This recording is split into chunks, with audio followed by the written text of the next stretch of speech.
বলে তেড়ে যেতে নিলেই মিতা এক ভয়ঙ্কর কাণ্ড করল। ঠাস করে ছেলের গায়ে থাপ্পড় লাগিয়ে দিল। ছেলে তার অসভ্য হয়ে গেছে, মামাদেরও ছাড়ছে না। তার ছেলে যে এমন বলবে সে আগে জানলে মেয়েটাকে আনতো না। বলছে কি তার ছেলে? ছি ছি, ভাইরা এসব জানলে কি হবে? এবার মিতা তরির দিকে তাকিয়ে বলল, তরি, তুই রিহানার ঘরে যা, ওর সাথে আমার কথা আছে। তরি চুপচাপ কাণ্ড দেখল শুধু। সে আজ স্তব্ধ, বিমূঢ়। বলার ইচ্ছেও নেই। এই লোক যে এত হিংস্র জানে, তবে এসব বলবে সে ভাবতেই পারেনি। তাদের না হয় বলল মানছে, তাই বলে তার বড় বাবা কেউ মিতা সহজে ছেলে মেয়েদের গায়ে হাত দেয়নি। কিন্তু ছেলের মুখে ভাইকে নিয়ে কথা সহ্য হচ্ছিল না। ওই মানুষগুলো ওদের জন্য কি না করে। ছেলে তাও এসব বলে। শ্রাবণ মায়ের এহেনকাণ্ডে চুপচাপ রয়ে গেছে পুরো। তবে রাগ কমেনি, শরীর রিরি করছে। ওই মেয়েটার সামনে মাতাকে থাপ্পড় দিল। মিতা ছেলের দিকে গেল, যে গালে থাপ্পড় দিয়েছে সে গালে হাত বোলালো। ছেলের হাত ধরে বলল, বাবা, এমন করছিস কেন? তুই তো এমন না, বেপরা না। তোর মামা তো যথাসাধ্য চেষ্টা করেছে। তোর মামারা এসব শুনলে কষ্ট পাবে। বিয়ে তো ছেড়ে খেলা না বাবা। মেয়েটাকে রেখে যাব এখন আমি। সন্ধ্যার আগে একসাথে যাবি তোরা। মেয়েটার সাথে কথা বল, বোঝাপড়া কর। মাকে মাফ কর বাবা। শ্রাবণের ইচ্ছে হলো বলতে, আমার জ্বলন তুমি বুঝবে না মা, কিন্তু বলল না। শুধু গম্ভীর চিত্তে বলল, তুমি তোমার ভাইজিকে নিয়ে যাও, আমার ওকে সহ্য হচ্ছে না, আর আমি ওই বাড়িতে যাব না। মিতা মলিন স্বরে বললেন, তুই না গেলে তোর মামা কষ্ট পাবে বাবা। স্রোতের জন্য হলেও ভাই, আর তোর সাথে ও বাড়িতে যাবে, এটাই আমার শেষ কথা। আসছি এখন আমি। বলেই মিতা বেরিয়ে গেলেন। রাগ নিয়ে ঠায় দাঁড়িয়ে রইল শ্রাবণ। সব হয়েছে তরির জন্য, ওই সব নষ্টের মূল। ও যদি ছাদে না যেত এমন হতো না। আর ও যদি একটাবার কিছু বলতো, ওই মেয়েকে তো কিছুতেই ক্ষমা করবে না। তোরি আপা আমার ভাবি হয়েছে, তোকে আমার বউ বানাবোই আমি, দেখিস নোংর আপা। অন্য সময় হলে উপর কথায় হেসে উঠত সকলে। নোংরের কাছে দু চারটা চাটিও খেত। কিন্তু আজ শান্ত সবাই। অপুরও মন খারাপ, কিন্তু পরিস্থিতি ঠিক করার জন্যই বলছিল বটে। কিন্তু কাজের কাজ কিছুই হলো না। পুকুরে আজ পদ্ম ফুটেছে। রোদ পীড়ায় পদ্মগুলো কেমন চুপসে আছে। প্রভাত কাটিয়ে দ্বিপ্রহর হবে তখন। কনকনে রোদে ছাউনিতে বসে আছে রুদ্ধ। পুকুর পাড়টায় স্বস্তি ভীষণ। ভাবুক হয়ে ভাবছে কিছুটা দূরেই ঘাটলায় বসে আছে অপু, নোঙর, রেহানা। রুম্পাকে সকাল থেকে দেখা যাচ্ছে না খুব একটা। অপুর কথায় কেউ না হাসলেও রুদ্ধ হাসলো কিঞ্চিত। নোঙরের মজা আজ ভীষণ খারাপ। মাঝে মাঝে চোখ থেকে কয়েক ফোঁটা পানি পড়ছে, যা সহ্য হচ্ছে না রুদ্ধর। টা কাঁদছে কেন? ঘাটলা থেকে উঠে এসে বসলো রুদ্ধর মুখোমুখি পাকা কাউচে। সুশ্রী মুখখানা লাল হয়ে আছে রোদে। মেয়েটা বেখেয়ালি ভীষণ। উঠল রুদ্ধ, অতঃপর খানিকটা শীতল স্বরে বলল, এই দিকটায় বসো প্রাণ। ভাবনা কাটল না নোঙরের। সে ভাবুক হয়ে আছে এখনো। রুদ্ধ ফের বলল, প্রাণ, রোদে কেন বসেছ? এখানে বসো। কি হয়েছে তোমার, আমায় বলো। হুঁশ ফিরল নোঙরের। ভাবনায় ছিল তরিকে নিয়ে। আসার সময়ও শুনল মানুষের কানাঘুষা করছে। সহ্য হচ্ছে না তার। ফুপিয়ে উঠল নোঙর, মাথা নিচু করল। রুদ্ধ বিচলিত হয়ে গেল, যেন খেই হারালো। তার প্রাণে রাখিতে পানি কেন? রেহানাও এগিয়ে এলো, বোনের পাশে বসলো। কি হয়েছে নোঙর? নোঙর কান্নারত কণ্ঠে বলল, তরি আপাকে নিয়ে মানুষ বাজে কথা বলছে, ও তো এমন না। বলেই উঠতে নেবে, ঠিক তখনই ধাক্কা লাগলো রুদ্ধর সাথে। রুদ্ধর টাল সামলাতে না পেরিয়ে কয়েক কদম পিছিয়ে গেল। থতমত খেল নোঙর। বুঝতে পারিনি ধাক্কা লেগে যাবে, লোকটা এমনি আহত। নোঙর এগিয়ে গিয়ে শুধালো, কি তো আমি দেখিনি। কোথায় লেগেছে বলুন, বলুন, বলুন না। এখানে লেগেছে প্রাণ। আপনার অবাধ্য পানিগুলো আমার এখানে লেগেছে। মন খারাপ করবেন না প্রাণ, সব ঠিক করে দিব আমি, কথা দিলাম। দ্বিপ্রহর তখন। কনকনে রোদে আচ্ছন্ন চারপাশ। বিভাবসু নিজের রাজত্ব চালাচ্ছে কড়াকড়িভাবে। তার উত্তাপ এত প্রখরভাবে ছড়াচ্ছে, মানুষ যেন নাজেহাল হচ্ছে। আজ আকস্মিক এত রোদে, গরমও যেন মাত্রাতিরিক্ত। আসার সবাই খাবার নিয়ে এসেছিল তরিরা। ফুপি ওকে একা বাঘের গুহায় রেখে গেছে। মনে হচ্ছে এই বুঝি গর্জন তুলল। এখানে এসেছিল তো কথা বলতে, কিন্তু তার পারছে কই, সাহস কুলাচ্ছে না যেন। মিতা ফোন করে জানিয়েছে তার ছেলের যত্ন করতে, কিন্তু সে খোঁজও নেয়নি। বাড়িটিতে বহুবার আসলেও আজ কেমন নতুন লাগছে, আপন লাগছে। কেন? এটা কি কবুলের শক্তি? হয়তোবা। খাবার গরম করলো তরি। 2টা বাজতে চলল। বিকেলে আবার বের হতে হবে, ও বাড়িতে যেতে হবে। এই পরিস্থিতিতে তরির কোথাও যাওয়ার ইচ্ছে নেই, কিন্তু যেতে যে হবেই। খাবার গরম করে গোছালো তরি, কিন্তু বিপাকে পড়ল এই ভেবে সে শ্রাবণের ঘরে যাবে কি না। ডাক দিলে তো হুঙ্কার তুলবে, গেলেও যে ছাড়বে না। 7-5 ভাবতে ভাবতে উপরে যাওয়ার সিদ্ধান্ত নিল। নয়তো ফুপি বলবে, আমার ছেলেটার যত্ন নিলি না তুই। দীর্ঘশ্বাস টেনে খাবারগুলো নিয়ে হাঁটা ধরল। কাঙ্ক্ষিত ঘরটির সামনে আসতেই গলা শুকিয়ে আসলো তরির। 2বার কড়া নাড়ালো, ওপাশ থেকে সারা শব্দ এলো না। ঘরখানা সামান্য খোলা, উকি দিল কিঞ্চিত, কেউ তো নেই। স্বস্তি পেল, ভাবলো বাইরে কিংবা ওয়াশরুমে হয়তো। খাবারগুলো দিয়ে চলে আসা যাবে। পা টিপে টিপে কক্ষে প্রবেশ করলো তরি। ওয়াশরুমে পানির শব্দ আসছে। খাবারটি টি টেবিলের উপরে রেখে পা চালিয়ে বের হতে যাবে, ঠিক তখনই ওয়াশরুমের দরজার শব্দ হলো। ফট করে খুলল দরজাটা। তরি দরজার সামনে আসতেই পেছন থেকে কঠোর কণ্ঠে দাঁতে দাঁত চেপে বলল, তুই এই ঘরে কি করছিস? সাহস কি করে হলো পারমিশন ছাড়া আমার ঘরে আসার? অসভ্য মেয়ে। শুনল তরি। আকস্মিক রাগ মাথা চেরা দিয়ে উঠল। লোকটার আজে বাজে কথা সকাল থেকে সহ্য করে যাচ্ছে। অভদ্রলোক তাকে বলেছে, সাথে তার বাবা বড় বাবাকেও ছাড়েনি। ধূপধাপ পা ফেলে এগিয়ে এলো তরি, কর্কশ কণ্ঠে বলল, খবরদার, আর একটা আজে বাজে কথা বলেছেন তো আমি এখানে তামাশা করতে আসিনি, আপনার খাবার দিতে এসেছি। শ্রাবণ অবাক না হয়ে পারল না। এই মেয়ে তার মুখে মুখে কথা বলছে।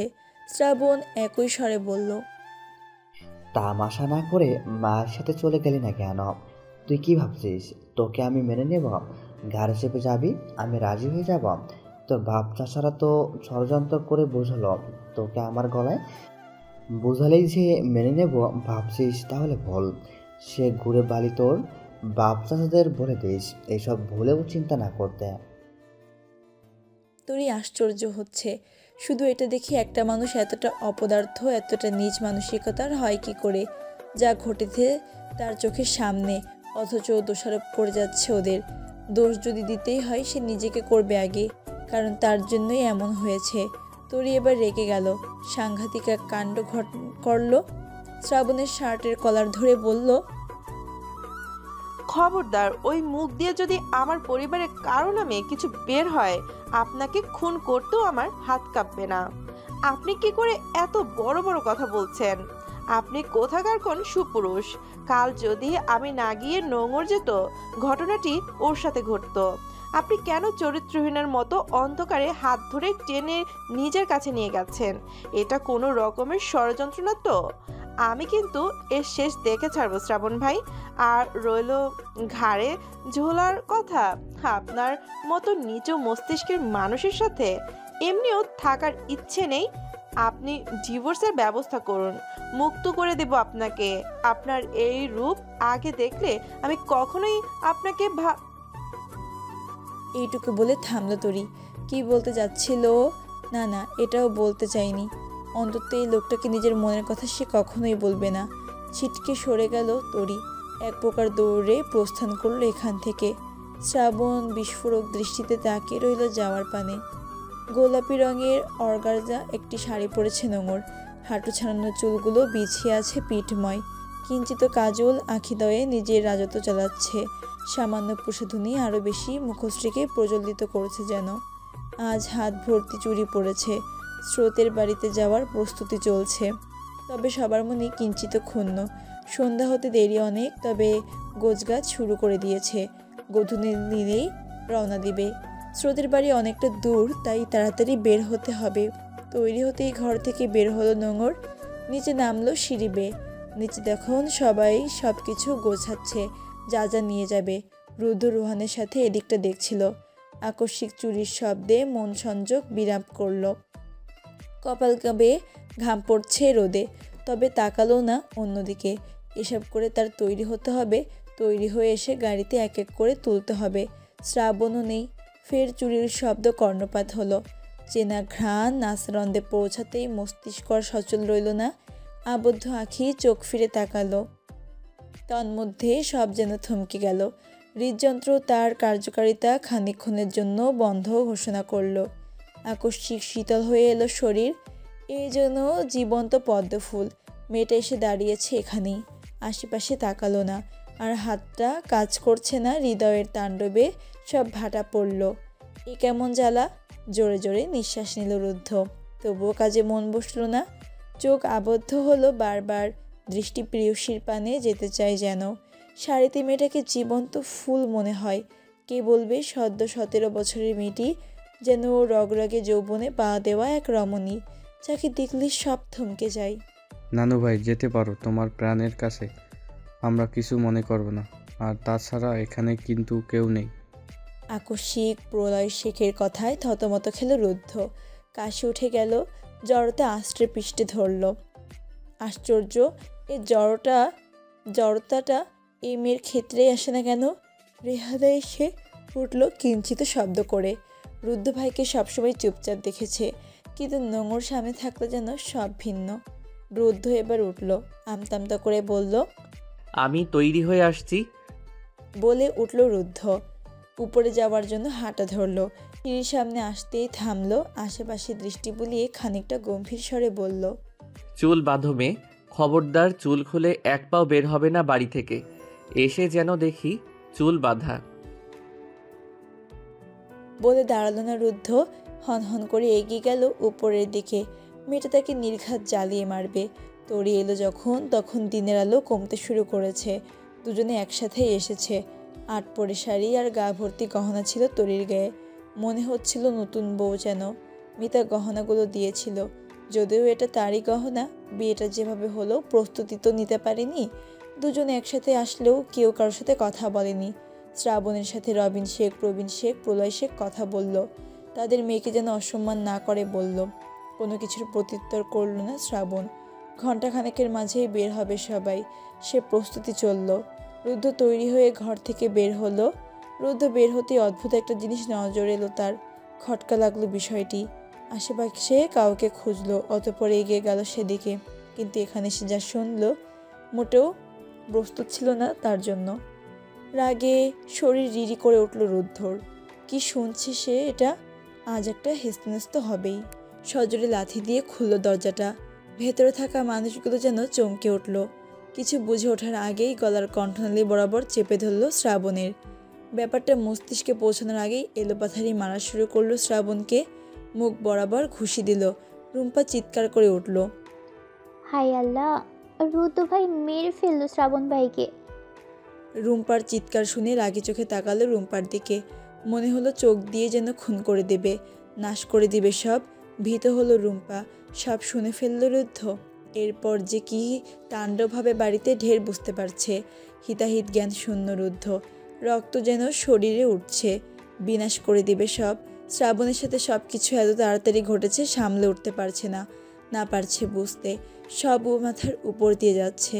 আকস্মিক রুদ্ধ কি করে এলো? ও তো দেখেছে কেউ নাই। এবার রুদ্ধ শ্রাবণের শার্টের কলার ধরে টানতে টানতে বাইরে নিয়ে এলো। শ্রাবণ এবার একটা সুযোগ পেল নিজেকে ছাড়ানোর। প্রাণপণে চেষ্টা করলো, কিন্তু পারল না। চোখ মুখও ঝাপসা লাগছে। নাক থেকে রক্তপাত হচ্ছে। চোখটাও ব্যথা করছে।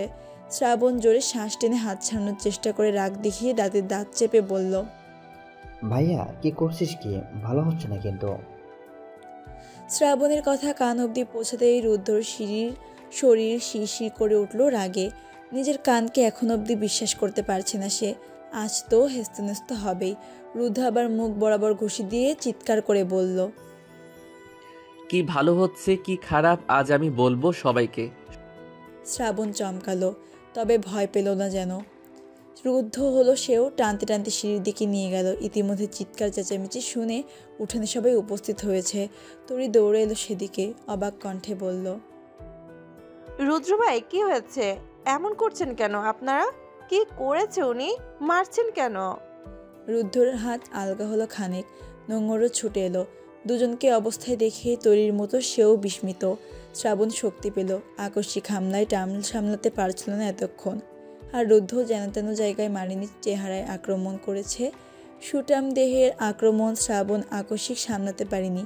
এবার শ্রাবণ নিজের সর্বশক্তি দিয়ে ছিটকে সরতে চাইল। রুদ্ধ ফের ধরল কলারে। রাগে কণ্ঠে বলল, সরতরি, ওকে আজ আমি মেরেই ফেলবো। রুদ্ধের কঞ্জনে কেঁপে উঠল অদূরে থাকা নোঙর। রুম্পা শুকনো ঢোক গিলল। টানতে টানতে নিচে নামলো শ্রাবণকে। উঠানে আনতেই ফের এলোপাথারি ঘুষি দিল। এক পর্যায়ে নিচে শুয়ে পড়ল, লাথি দেওয়া শুরু করলো। রেবেকা চমকে উঠল ছেলের এহেন রূপে। হায় আল্লাহ, কি হলো তার ছেলের? মারছে কেন এমন? তার ছেলে তো রাগী না। এগিয়ে গিয়ে বলল, হায় আল্লাহ, বাবা মারছিস কেন ওকে? মিতাও ছুটে এলো। চমকালো, থমকালো। রুদ্ধ কিভাবে মারছে তার ছেলেকে। সে রেবেকার দিকে এগিয়ে গিয়ে কাঁদতে কাঁদতে বলল, ও আপা, থামা রুদ্ধরে, মেরে ফেলবে আমার ছেলেটাকে, থামাও দয়া করে। সবাই মাত্রই বাড়ি থেকে বের হওয়ার জন্য গাড়িতে জিনিসপত্র রাখছিল। এর মাঝে এই অবস্থা। সবাই যেন বাকরুদ্ধ হয়ে আছে। প্রলয় শেখ ঘর থেকে ছুটে এলেন। সে অসুস্থ থাকায় সে যাবেন না ভেবেছিলেন। রুম্পা গুটিসুটি মেরে এক কোণে দাঁড়িয়ে আছে। তার চোখে মুখে ভয়ের রেশ। আজ রক্ষে নেই মনে হচ্ছে। কি হবে এখন? কেন যে শ্রাবণের কথা শুনতে গিয়েছিল? এখন তো সব জানজানি হলে কেউ ওকে ছাড়বে না। ওর কি তবে রুদ্ধকেও পাওয়া হবে না? না না, ওর যে চাই রুদ্ধকে। প্রলয় সে কঠোর কণ্ঠে ধমকে উঠে বলল, রুদ্র কি হচ্ছে? দুই ভাই এমন শুরু করছো কেন? হিতাহিত জ্ঞান শূন্য হলে নাকি? রুদ্ধ থামলো। খানিক রাগী স্বরে বলল, জানো না ও আর ওই মেয়েটা কি করেছে? জানলে তুমিও ওকে জানে মেরে দিবে। প্রবীণ শেখ এগিয়ে এলেন। রুদ্ধ ফের মারতে যাবে। প্রবীণ শেখ ধমকে উঠে বললেন, থামো রুদ্র, কি হচ্ছে এসব? কেন মারছো এমন করে? মিতা ভাইকে দেখিয়ে ভাইয়ের কাছে এসে এগিয়ে গিয়ে কান্নারত কণ্ঠে বলল, ভাইজান, বাঁচাও আমার ছেলেটাকে, রুদ্ধ মেরে ফেলবে আজ, বাঁচাও তোমরা দয়া করে। আহসান সাহেব এগিয়ে গেলেন, ধরলেন ছেলেকে গিয়ে। প্রবীণ শেখও এগিয়ে এসে ধরল শ্রাবণকে। রুদ্ধ চিৎকার করে বলল, বাবা ছাড়ো আমায়, ওকে আজ আমি জানে মেরে দিব। তোমরা জানো না ও কি নিকৃষ্ট কাজ করেছে। প্রবীণ শেখ এবার ফের ধমক দিলেন, যে ধমকে কেঁপে উঠল পুরো পরিবার। বাড়িতে কাছের আত্মীয়রা আছে। একের পর এক ঘটনায় মাথা কাটা যাচ্ছে তার। সম্মান আর রইল না।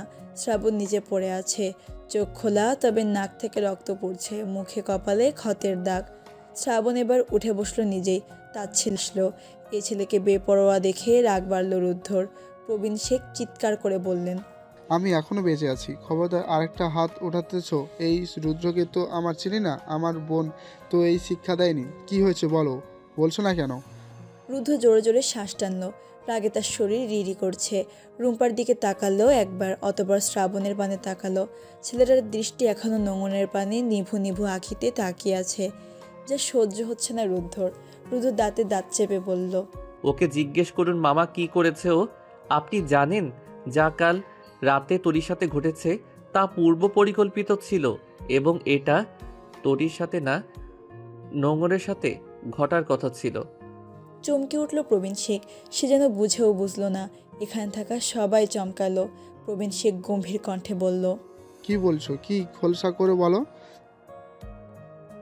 রুদ্ধ এবার চোখ রাঙিয়ে রুম্পার দিকে তাকালো, বলল, তুমি বলবে নাকি আমি বলবো? আমি বললে তোমারও ওর মতো অবস্থা করব। রুম্পা ভয় পেয়ে গেল। এগিয়ে এলো প্রবীণ শেখের দিকে, পায়ের কাছে বসে বলল, বড় বাবা, বিশ্বাস করো আমি কিচ্ছু করিনি, যা করেছে শ্রাবণ ভাইয়া। প্রবীণ শেখ কঠোর হইলেন, গম্ভীর কণ্ঠে বললেন, কি করছে শুনতে চাইছি আমি। শুকনো ঢোক গিলল রুম্পা। মায়ের দিকে তাকালো। মাও কৌতূহল নিয়ে তাকিয়ে আছে। অতঃপর শ্রাবণের পানে তাকালো। শ্রাবণ তাকিয়ে আছে নোংরের পানে। কি যেন বলে ওই দৃষ্টি।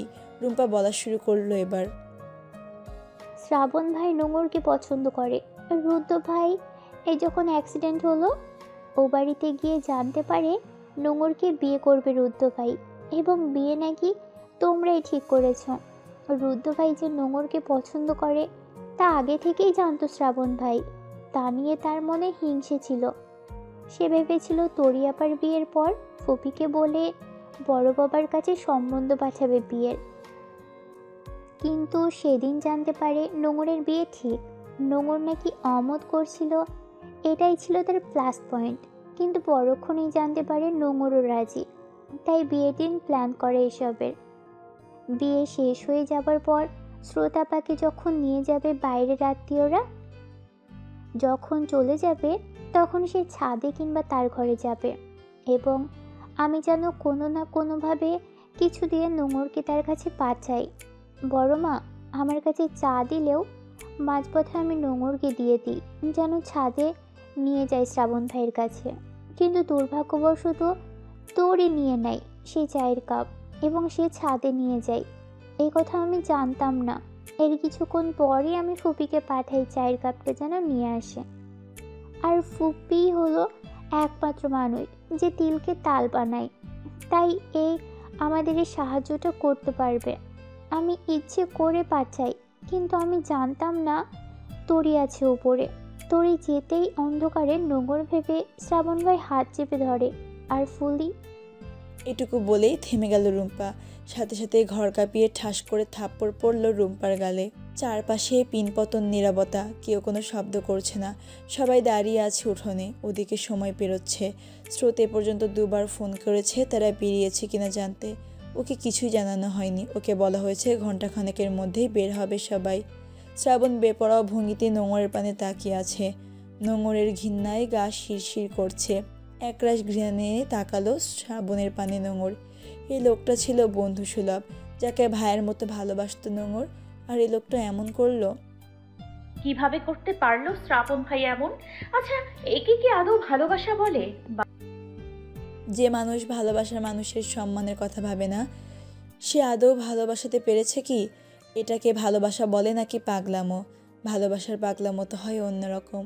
রুদ্ধ নামক লোকটা চাইলেই পারতো ওর বাবাকে বলে জোর করে বিয়ে করতে। ওর বাবাও তো এই বিয়েতে রাজি ছিল, এমনকি বাড়ির সকলেই রাজি ছিল। কিন্তু ছেলেটা টু শব্দ করেনি, বাড়ি ছেড়ে চলে গেছে। নোঙরকে পাল্টা প্রশ্নও করেনি। এ কদিনে দেখেছে নোঙর লোকটা তাকে কি করে আগলে রাখে। আগলে তো শ্রাবণও রাখতো, তাই বলে সম্মানহানি কেন করতে চাইলো?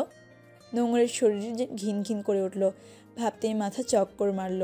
এই ঘটনাটা যদি তার সাথে ঘটতো, হয়তো ভালো মন্দ কিছু ঘটিয়ে ফেলতো। নোঙর সবসময় নাজুক হৃদয়ের, অল্প কষ্টেই তাকে কাবু করে ফেলে। আর এত বড় ঘটনাটি তার সাথে ঘটলো কি করতো সে? তোরই দেখে ঠিক আছে, ফুপিয়ে উঠল শব্দ করে নোঙর। ট্রমাটাইজ হয়ে গেল। মনে হচ্ছে তার সাথেই ঘটেছে। ঘৃণায় চোখ ফিরিয়ে নিল। মেয়ের ফুপিয়ে ওঠা দেখে প্রবীণ শেখের টনক নড়ল। রুদ্ধ বিচলিত হলো। দুজনেই এগিয়ে গেল নোঙরের দিকে। প্রবীণ শেখ মেয়েকে বুকে চেপে ধরল। রুদ্ধ ধরতে গিয়েও খানিকটা সরে আসলো। শ্রাবণ দেখল নোঙরের ঘৃণার দৃষ্টি। বুকটা কেঁপে উঠল। শক্তিহীন জীর্ণ দেহ নিয়ে উঠল শ্রাবণ। নোঙরের পানে এগিয়ে গিয়ে বলল, পাখি এভাবে তাকাস না তুই। আমি তোকে ভালোবাসি পাখি। তুই এভাবে তাকালে বুকে লাগে। আমার থেকে চোখ সরিয়ে নিস না নহরানি। তাকা আমার দিকে, দয়া করে তাকা। আমি সবার সব সরে নেব। ঘোর ঘৃণা সইতে পারবো না। তুরি চমকালো, থমকালো। টুপ টুপ করে গড়িয়ে পড়ল আবদ্ধ জলকণা। বুকটা চিরে আসছে যেন। এ কেমন যন্ত্রণা! এ থেকে মরণও যেন শান্তি। তার স্বামী, তার ভালোবাসার মানুষ, তার সামনে তার বোনের জন্যই পাগলামি করছে। কি করে সহ্য করবে এসব? কেন ওই লোকটাকে ভালোবাসতে গেল? কেন ভালোবাসা এত কষ্ট কেন? অসম্মানিত হলো সে, ষড়যন্ত্রের শিকারও হলো সে। এখন এসবও সহ্য করতে হচ্ছে ওকেই। কেন? সৃষ্টিকর্তার ওর উপর এত কিসের রাগ? সে কি পাপ করেছে যার সাজা পাচ্ছে? শুধু তোরই নয়, এখানে থাকা প্রতিটা মানুষ চমকাচ্ছে, বিস্মিত হচ্ছে। রাগ বাড়ছে ছেলেটার উপর, সাথে ঘৃণাও। নোঙর ফুপিয়ে উঠে বলল, বাবা, একে সরাও আমার এখান থেকে। এই লোকটাকে আমি দেখতে চাই না। উনি ভালো না। উনি আমায় নিয়ে কত বড় ষড়যন্ত্র এঁটেছে। আমার জন্য তরি আপা এর শিকার হয়েছে।